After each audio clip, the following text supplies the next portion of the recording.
오늘 하나님의 말씀은 사무엘하 19장 8절 하반절서부터 23절까지의 단락을 보겠습니다. 인간 군상의 모습이 그대로 드러나지고 있지요. 그래서 내 모습은 이라는 제목으로 살펴보도록 하겠습니다. 우리는 살면서 많은 사람들을 만나면서 인간관계를 맺고 있습니다. 우리가 맺는 인간관계는 가정이나 일과 친척 등과 맺는 인간관계처럼 이렇게 영속적일 수 있어요. 그리고 교회나 학교, 직장, 친구 이런 것처럼 인간관계를 맺는 기간을 우리가 이제 선택할 수가 있는 거죠. 비교적 영속적일 수도 있고 단기간일 수도 있고 이럴 수가 있습니다. 근데 이제 많은 경우에 우리가 삶의 여정에서 잠시 스쳐가는 인간관계, 이것도 굉장히 적지 않습니다. 사실 우리가 아는 바처럼 평생 동안 로빈슨 크루소처럼 사회를 등지고 홀로 살아가지 않는 이상 우리의 삶의 여정에서 인간관계를 맺지 않고 이렇게 살아가는 것은 불가능에 가깝습니다.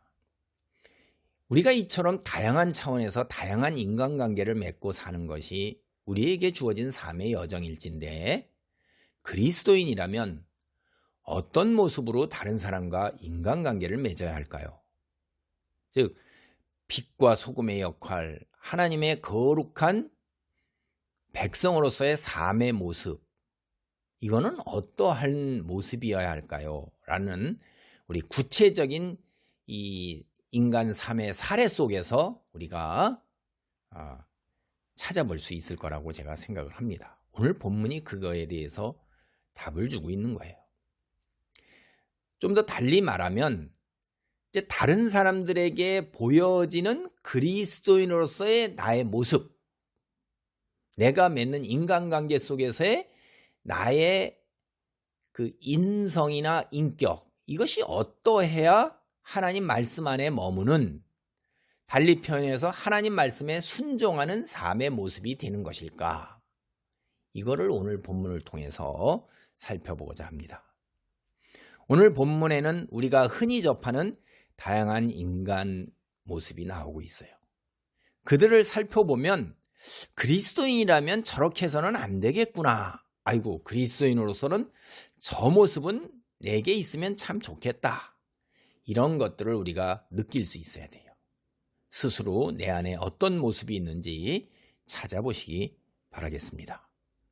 사무엘하 19장 8절 하반절로부터 14절까지의 단락은 다윗의 귀환 준비에 관한 내용인데, 먼저 8절 하반절서부터 10절을 보겠습니다. 이스라엘은 이미 각기 장막으로 도망하였더라. 이스라엘 모든 지파 백성들이 변론하여 이르되, 왕이 우리를 원수의 손에서 구원하여 내셨고 또 우리를 블레셋 사람들의 손에서 구원하셨으나 이제 압살롬을 피하여 그 땅에서 나가셨고 우리가 기름을 부어 우리를 다스리게 한 압살롬은 싸움에서 죽었거늘 이제 너희가 어찌하여 왕을 도로 모셔올리래 잠잠하고 있느냐 하니라. 여기서 이제 나오는 이스라엘 백성의 모습이 있잖아요. 이게 이제 지금 현실에서 당장 처한 형편에 따라서 어느 쪽에 붙는 것이 자신에게 이익이 되는가에 따라서 간에 붙었다, 쓸개에 붙었다 하는 사람들의 이 전형적인 모습이에요. 이런 사람들에게 인간을 목적으로 대우하라, 이런 철학자 칸트의 말을 따르는 인간관계, 이건 상상하기 어렵죠. 이게 이제 현실 속에서 그렇다 이 말이에요.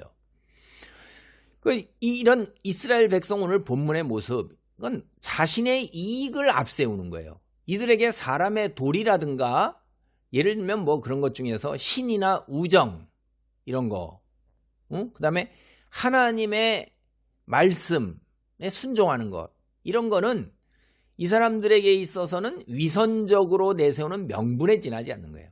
이 동양에서도 이게 명분이 대단히 중요했고 서양에서도 명분이 대단히 중요했어요. 그래서 서로가 다 알아요, 그런 거를.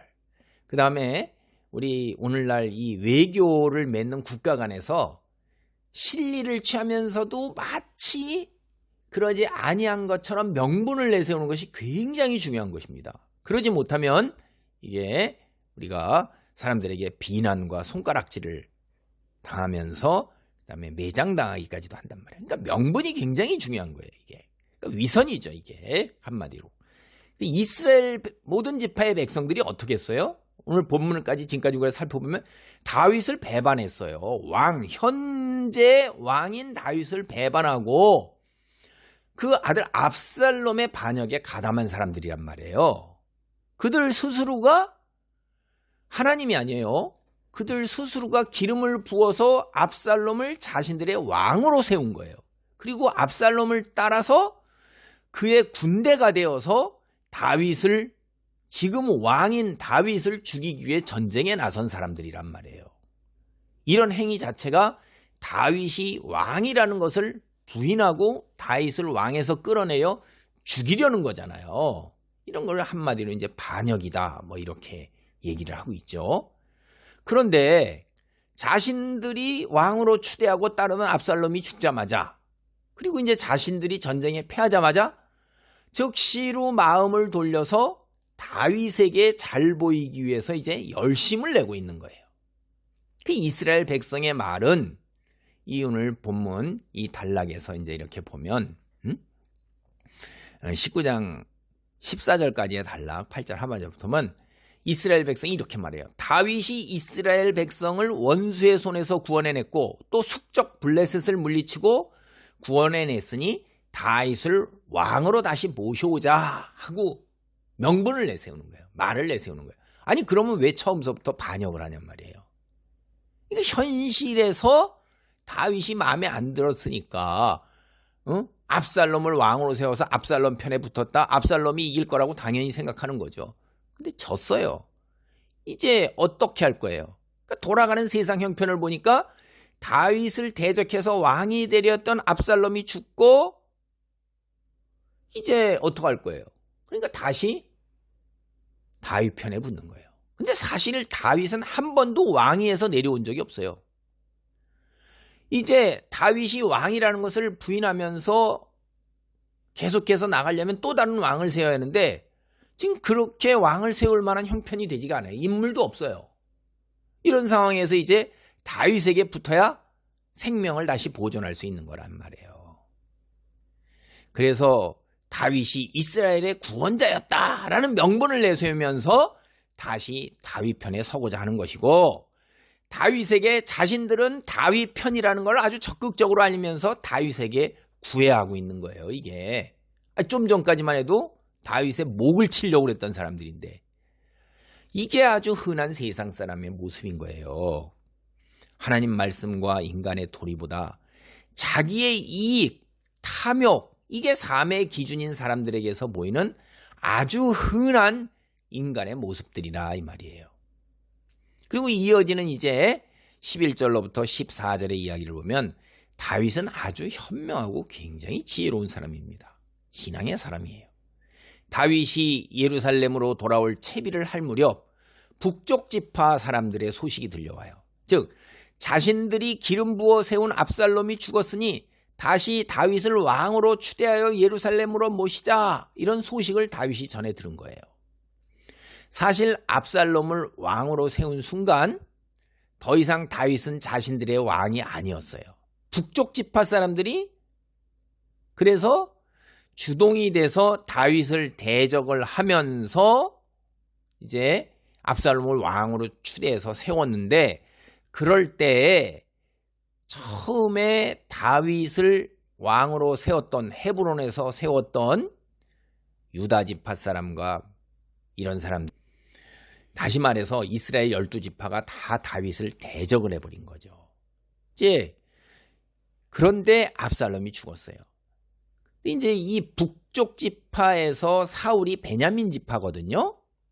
그러니까 베냐민 지파가 아마 주동이 됐을 거예요. 그렇게 해서 그 북쪽 지파 10지파가 다 다윗을 대적하려고 했는데 압살롬이 죽었잖아요. 다윗을 대적할 수가 없어요. 이제는 어떻게 할 거예요? 그냥 궁지에 몰린 거예요. 다윗을 자신들과 이방인을 블레셋 손에서 자신들을 이방인과 블레셋 손에서 구원한 다윗의 구원자다. 그러니까 우리는 다윗을 배신해서는 안 된다. 이런 논리를 내세우는 거예요. 북쪽 지파 사람들이.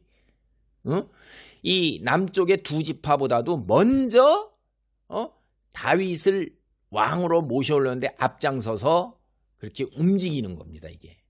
근데 다윗은 자신을 배반한 북쪽 사람들을 무력으로 보복하기보다는 포용을 한 거예요. 어떤 조건도 달지 않아요.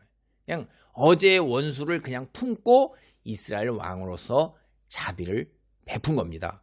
그러면서 동시에 이제 자기가 원래 몸담고 있던 예루살렘 남쪽 지파 있잖아요. 그 유다 지파. 거기에 사독과 아비아달 제사장이 있죠. 연락을 하는 거예요.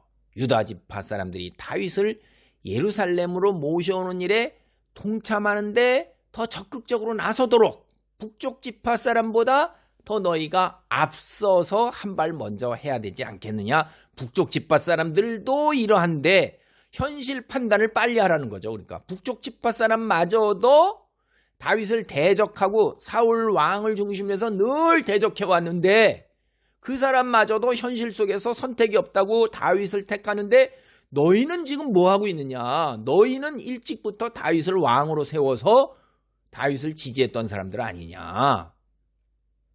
이거예요. 그러니까 헤브론을 중심으로 형성되어 있던 이제 다윗의 유다 지파 지지 세력에 북쪽 사람들도 다윗을 다시 왕으로 세워 예루살렘으로 모시고자 하는데 다윗의 혈육인 유다 지파 사람들 너희 왜 잠잠하고 머뭇거리고 있느냐. 빨리 행동으로 너희가 옮겨라. 다윗을 예루살렘으로 모셔오는데 그걸 재촉하는 겁니다.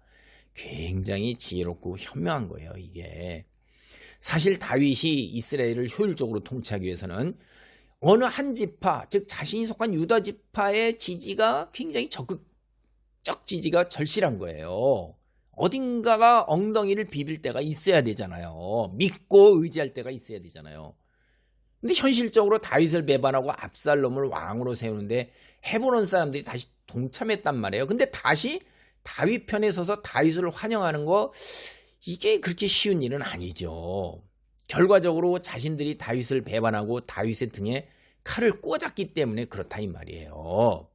그래서 다윗은 헤브론 사람들이 어쩔 수 없이 압살롬의 반역에 동조했다. 너희가 적극적으로 나서서 너희가 그렇게 한 게 아니라 북쪽 지파는 적극적으로 나서서 다윗의 등에 칼을 꽂으려고 그러고 다윗의 목을 조르려고 했는데 너희는 돌아가는 형편 속에서 어쩔 수 없이 그렇게 마지 못했다. 나는 그렇게 생각한다. 이거를 넌지시 내비치는 겁니다. 그렇게 해서 헤브론 사람들이 다시 다윗을 받아들일 명분을 주어서 그들의 불편한 마음을 해소시키려 했던 거예요. 사실 다윗은 이렇게 함으로써 헤브론 사람들에게 서먹서먹해진 관계에 개의하지 말고 함께 다시 출발하자며 제안을 한 것이었습니다.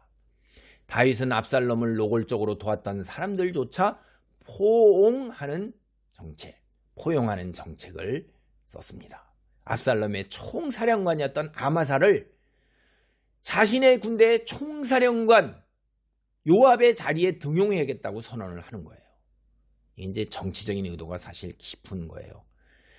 압살롬을 도왔던 북쪽 사람들의 불안한 마음, 이거는 자기 쪽의 군대 총사령관이 다윗 합쳐진 나라에 여전히 군대 총사령관이 돼서 무력을 다 걸머지게 돼요. 그럼 불안한 마음이 없잖아요. 더 이상 피를 흘리지 않을 수 있다. 내가 죽지 않는구나. 이런 거를 이제 안심할 수가 있는 거예요. 그리고 더불어서 다윗은 이 순간에 요압을 견제하는 겁니다. 사실 총사령관에서 해임이 됐죠. 강등된 거예요. 그거는 우리가 이제 여러 가지 생각이 참 복잡한데 요압은 충견이에요. 맹목적. 다윗이 옆에서 두면서도 굉장히 힘든 상황입니다. 이게. 그리고 바로 그 골육이란 말이에요. 이게 사촌이잖아요. 이게. 근데 이 요압이 군대의 무력을 다 장악하고 있으면서 다윗도 어쩌지를 마음대로 못해요. 거기에다가 이제 압살롬을 잘 너그럽게 대하라 했는데도 압살롬을 죽였잖아요. 요압이. 그러니까 그 살해에 대한 그 밑바탕에 깔린 감정도 있는 걸로 우리가 생각해 볼 수가 있어요. 어찌되었든 간에 요압 옆에 이제 경쟁자 아마사를 갖다 딱 붙인 거예요. 사실 요압이나 아마사나 다 이게 골육이죠. 그냥 다. 응? 그래갖고선 제가 알기로는 사촌지간이란 말이에요. 서로가 다 다윗처럼 다윗이나 요압이나 아마사나 다 이 골육들이란 말이에요. 친척 가까운 친척들이잖아요. 형이나 누나나 뭐 이런 자식들이니까. 근데 머지않아서 이제 요압은 사울의 총사령관 아브넬을 죽인 것처럼 아마사를 죽여버려요. 야, 참 골육을 그냥 죽이잖아요. 요압은요 절대로 자기 경쟁자를 허용하지 않는 무자비하고 잔인한 사람이에요. 폭력적인 사람이에요. 이 형제들이 다 그래요. 이 동물의 왕국을 보면 무리의 우두머리 수컷이 이제 자기 집단 공동체에서 결코 자신에게 경쟁이 될 만한 상대를 허용하지 않아요. 그 경쟁자가 자기 새끼랄지라도 허용하지 않고 일찍부터 죽이려고 드는 거를 이렇게 동물의 왕국을 보면 사자가 자기 새끼라도 죽이려는 걸 암컷이 막 보호하고 자기의 경쟁자가 될 것 같으니까 그 수컷 같은 거 그렇게 하더라고요. 그리고 무리에서 쫓아내요. 그 요압 역시 자신의 자리를 지키기 위해서 자기 형제들과 무리를 지어 경쟁자를 일찍부터 무자비하게 제거하는 거예요. 이게 인간의 악한 본성 속에는 짐승들처럼 경쟁자를 결코 허용하지 않고 어떻게 해서든지 그를 제거하고자 하는 그런 모습이 내면에 담겨 있는 겁니다. 정신분석학자 이 프로이트라는 사람에 따르면 대부분의 인간은 동물적 본성을 다 드러내고 행동의 그게 에너지원이에요. 그런데 그 동물적 본성에 따르면 망하잖아요. 그래서 현실 사회의 도덕이나 법적 체제를 피하면서 현실 사회에서 인정되는 수용 가능한 형태로 그걸 변형해서 행동을 옮겨요. 그리고 이제 더 나아가서 더 성숙한 사람은 그거를 이상적인 모습, 그래서 자아 이상이다, 양심이다 하는 그런 거를 또 따라서 더 고차원적인 행동으로 옮깁니다. 이 인간의 성격에 이 잠재적인 성격 속에 이렇게 해서 그 에고하고 그다음에 자아, 그다음에 그 본성, 에고, 그다음에 초자 이런 성격 세 가지 면이 있다는 얘기를 해요. 여기에 오늘 다시 말하면 인간은 현실에서 경쟁 관계에 있는 상대편을 죽일 수 없어요. 본성에 따라서는 죽이고자 하는 그 마음, 사리를 가지고 있는데 그런 사리를 상대편에 대한 시기와 질투, 중상이나 모략 혹은 거짓 유포 행동으로 변형시키는 거예요. 이거를. 이게 오늘날 현실 속에서 드러나고 있는 모습입니다. 인간의 이런 악한 본성에 따르지 않기 위해서는 그리스도인이라면 나의 내면에 이런 악한 것들이 작동하고 있지 않은지 이거 살펴봐야 되는 거예요. 그러니까 보다 성경 본문을 하면 시기, 질투, 그 다음에 입을 조심해서 험담, 거짓 이거 조심해야 한다 이 말입니다. 성경에 나오는 말로 하면. 근데 사무엘하 이제 19장 15절로 18절 상반절 단락은 귀환하는 다윗 왕을 환영하는 내용이에요. 왕이 돌아와 요단의 이름에 유다 족속이 왕을 맞아 요단을 건너가게 하려고 길갈로 오니라. 바후림에 있는 베냐민 사람 게라의 아들 시므이가 급히 유다 사람과 함께 다윗 왕을 맞으러 내려올 때에 베냐민 사람 1000명이 그와 함께하고 사울 집안의 종 시바도 그의 아들 15과 종 20명과 더불어 그와 함께하여 요단강을 밟고 건너 왕 앞으로 나아오니라. 왕의 가족을 건너가게 하며 왕이 좋게 여기는 대로 쓰게 하려 하여 나룻배로 건너가니. 이제 다윗이 유다 사람들의 이제 연락을 받고 예루살렘으로 돌아가기 위해 요단강변에 와 보니까 환영하는 많은 인파가 길갈에서 몰려와 있는 거예요. 그러니까 이제 그 다윗이 이쪽 제사장들에게 사독을 비롯한 제사장에게 연락을 했잖아요. 유다 지파 사람들 너희들 지체하지 말라. 그랬더니 유다 지파 사람들도 명분을 얻고 얼른 다윗에게 편에 싹 붙은 거예요. 이게 이제 사람들의 백성이 이스라엘 백성 모습이라고 제가 말씀드렸잖아요. 현실적인 사람의 모습. 현실 속에서. 근데 이제 이 왔는데 이 길갈이라는 게 참 역사적으로 종교적으로 굉장히 유서 깊은 겁니다.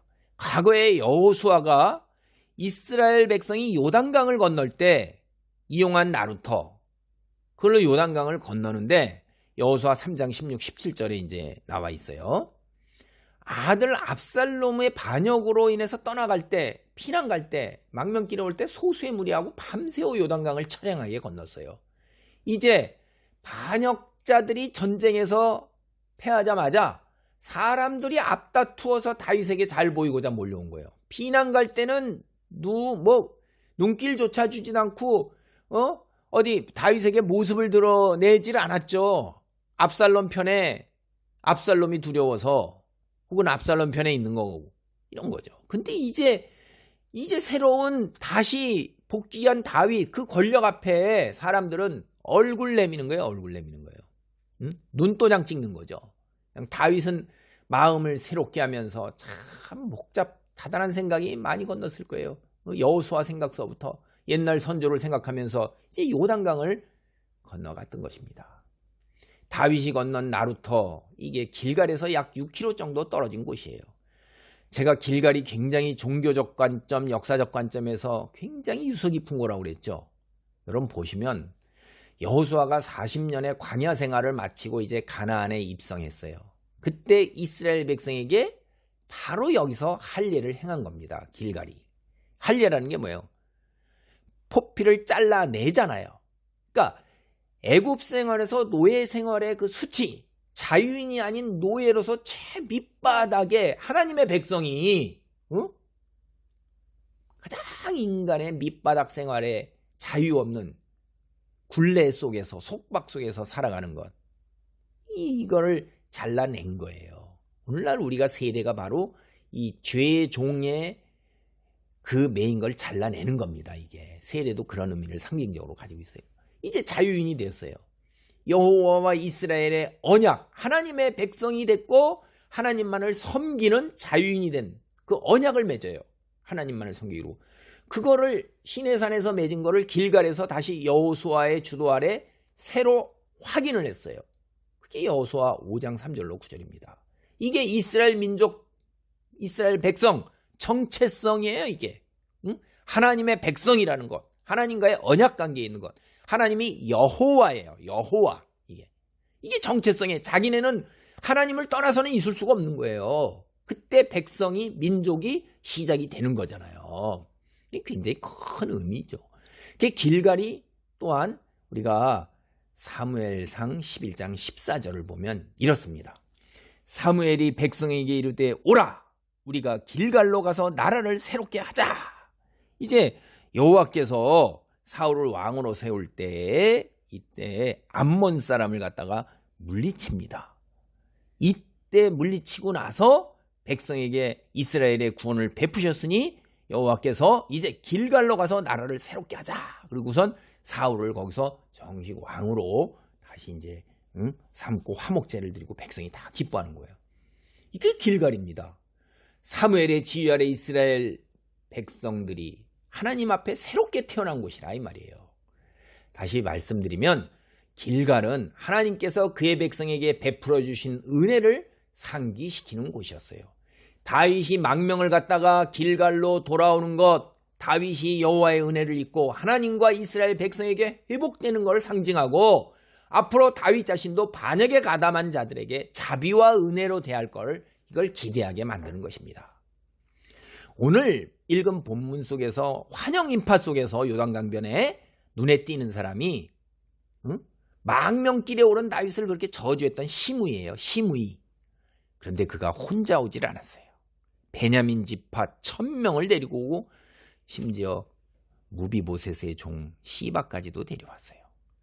시므이는 분명 다윗에게 잘 보일 이유가 있었어요. 우리 금방 알죠? 사무엘하 16장 5절로 8절을 보면 시므이가 피난을 떠나는 다윗을 향해서 뭐라고 그랬어요? 피를 흘린 자여, 사악한 자여, 가거라, 가거라. 사울 족속의 모든 피를 여호와께서 내게로 돌리셨도다. 그를 이어서 내가 왕이 되었으나 여호와께서 나라를 내 아들 압살롬의 손에 넘기셨도다. 보라, 너는 피를 흘린 자이므로 화를 자초하였느니라. 이렇게 저주를 퍼붓고 심지어 돌까지도 막 던졌단 말이에요. 야, 이게 참 엄청난 저주죠. 응? 그리고 돌 던지기. 야, 이거. 그러니까 시므이는 사울 집안의 사위였던 다윗이 왕위를 이어받는 거에 대해서 굉장히 못마땅했는데 사울 집안이 몰락했잖아요. 죽었잖아요. 이걸 다 다윗 탓으로 돌리는 거예요. 저 다윗 때문에 그렇다는 거. 그러니까 누군가가 무언가를 끄집어내서 그쪽으로 돌려야지만 이게 시원한 게 우리 인간인데 이게 앙심을 속으로 콱 품고 있고 원한과 증오 이걸 그냥 가슴 속에 있는데 현실 속에서 다윗이 왕이니까 드러내지 못하고 사는 거죠. 그러다가 이제 다윗이 현실 속에서 반역을 피해 피난길에 오자 몰락했구나라고 하니까 이제 본심을 드러내가지고 그를 향해서 숨겨왔던 증오와 원한을 다 드러내면서 저주를 퍼붓고 돌까지 던지는 이런 행동을 서슴지 않았던 겁니다. 그랬는데 이제 다윗이 다시 이스라엘 왕으로 복귀하고 있어요. 이거 어떻게 된 거예요 이제? 자신은 이제 본색이 다 드러났으니까 생명이 위험에 처하게 된 거잖아요. 그러니까 시므이는 1000명이나 데리고 나왔어요. 1000명이나. 이게 상당히 영향력이 있는 겁니다. 1000명을 동원할 수 있으면 대단한 영향력을 지닌 거예요. 그리고 심지어 무비보셋의 종, 무비보셋이 뭐예요? 사울 집안이잖아요. 사울 집안의 왕손이에요. 그 시바까지 데려와서 다윗 일행이 요단강을 건너는 일을 도운 겁니다. 그런데 이 시바는 왜 이렇게 본문을 보면 온 가족을 데리고 나와서 아주 야단 법석을 떨고 있어요. 자기만 나와도 되는데 그냥 온 가족까지 그냥 속된 말로 부인과 자식까지 다 데리고 나와서 온 가족이 야 이게 뭐가 찔리는 게 있는 거죠. 그렇죠. 잘 보여야 되는. 이 두 사람에게서 세상 사람의 전형적인 모습을 우리가 또 보게 됩니다. 하나님의 말씀과 인간의 도리를 기준으로 하기보다는 세상의 형편을 따라서 현실에 적응하는 거예요. 강자에게 붙어서 자신의 이익을 추구하는 거 이런 모습을 또 보는 거예요.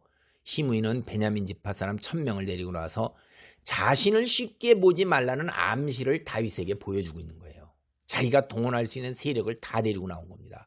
나에게 보복할 경우에 베냐민 지파의 지지 없는 거 이거 날아간다고 생각해야 된다. 너 쉽지 않을 거다. 라고 자신의 힘을 과시하는 동시에 다시 다윗에게 빌붙어 살고자 하는 그 발버둥을 치는 거예요.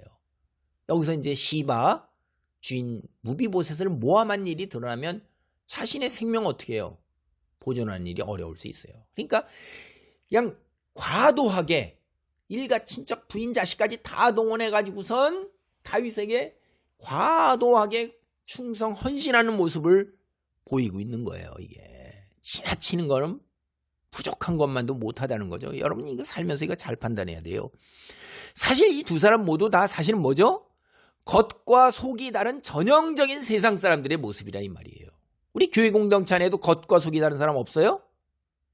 조심하셔야 돼요. 흔히 이런 사람들을 가리켜서 겉은 초록색인데 속은 빨간색인 수박에 비유합니다. 우리가. 혹은 겉은 바삭하나 속은 촉촉하다. 이래서 겉과 속이 전혀 다른 인간이라고 우리가 지칭한단 말이에요. 그리스도인으로서 나의 내면에도 이런 모습이 없지 않은가 살펴봐야 돼요. 현실에 당장 내게 불이익이 오고 현실에 당장 내가 손해가 오고 현실에서 당장 내가 나의 이익 혹은 직장 혹은 돈 뭐 이런 거에 위협이 되면 현실과 적당히 타협해가지고선 내면이 그렇지 않은데도 하나님의 말씀과 신의의 도리를 벗어나는 것 그렇게 행동하지는 않은가 이런 거 살펴보라 이 말입니다.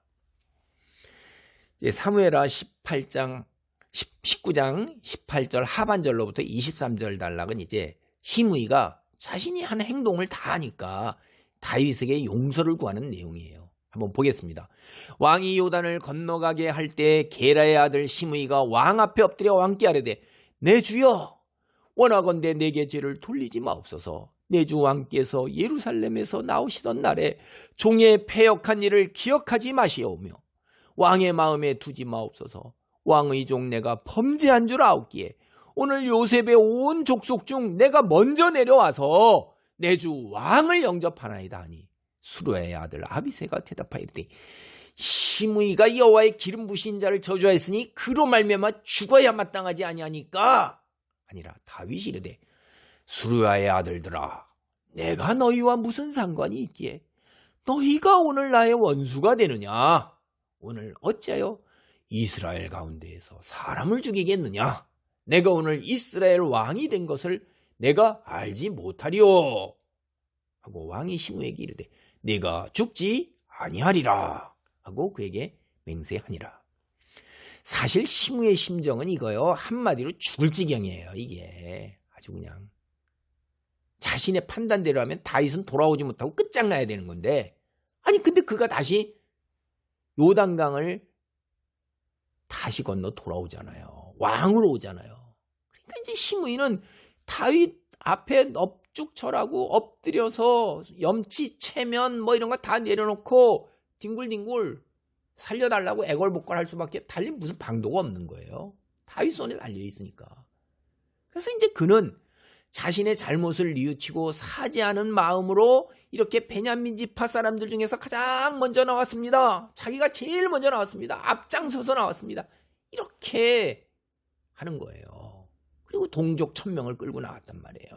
시므이가 이 정도 사람 동원했다는 걸 제가 상당한 영향력을 행사한 거고, 다윗에게 자신을 살려주면 베냐민 지파의 충성, 자신의 영향을 동원해서 1000명씩이나 이렇게 동원하는 자신의 영향력으로 얻어내니까 살려주시옵소서, 이런 거예요. 협상이에요.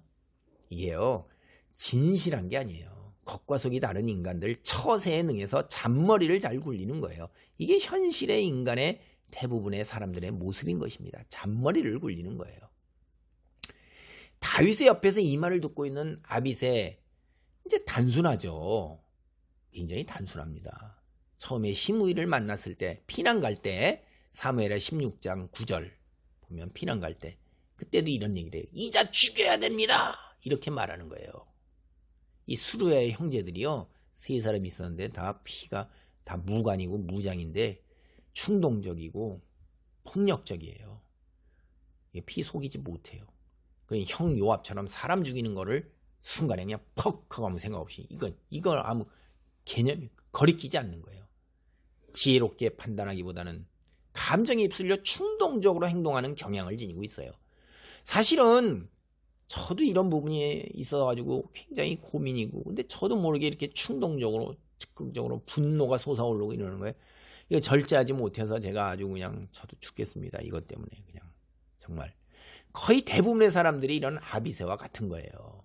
아주 소수의 사람만이 지금 당장 일어나는 충동적이고 즉각적인 감정을 절제하면서 다스려요. 지혜롭게 판단하고 선택하고 행동해요. 이게 아주 소수의 사람이에요. 특별히 오늘날 거의 대부분의 사람들은 더 환경이 더 안 좋아요.